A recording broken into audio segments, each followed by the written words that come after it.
नमस्कार मंडळी, जय श्रीराम. तर आज आहे 17 एप्रिल 2024. तर आजचा दिवस सगळ्या हिंदूंसाठी खूप खास आहे.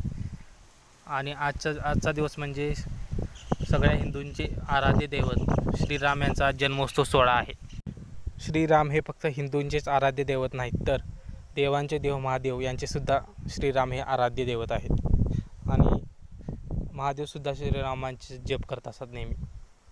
त्यामुळे तुम्ही अंदाजा लावू शकता की श्रीराम किती शक्तिशाली ताकदवर आहेत ते.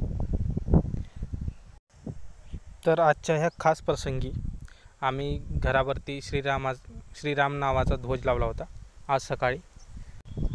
तो ध्वज कसा फडकतो ते बघा. आणि सकाळी ध्वज वगैरे सगळं लावून झाल्यानंतर आम्ही आमच्या गावाच्या शेजारी एक मोठं राम मंदिर आहे. अयोध्याचंच प्रतिरूप म्हणलं तर काय हरकत नाही. तिथे दर्शनासाठी गेलो होतो. तिथे देखील सकाळपासून खूपच गर्दी होती आणि आजूबाजूच्या गावातील लोक तिथे दर्शनासाठी येत होते. आणि मंदिर पण खूप सजवलं होतं. तुम्ही या व्हिडिओमध्ये बघू शकता.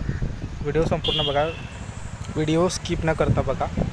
पुढे तुम्हाला सुंदर अशी राममूर्ती बघायला मिळेल.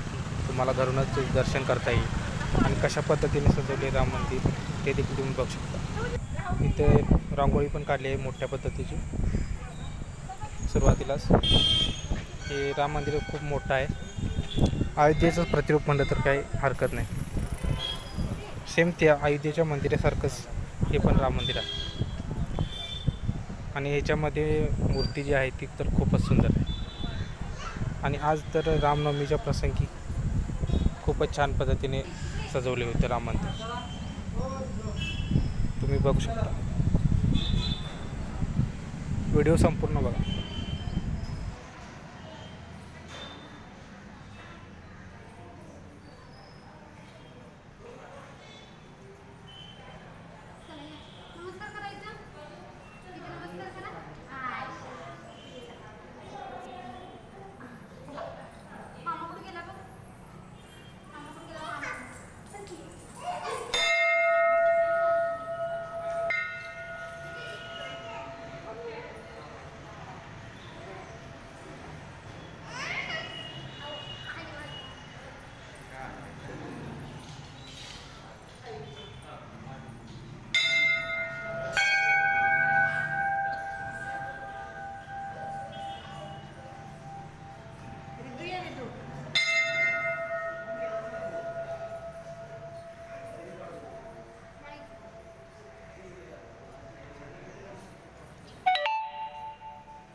तर अशा पद्धतीने माझं दर्शन करून झालं.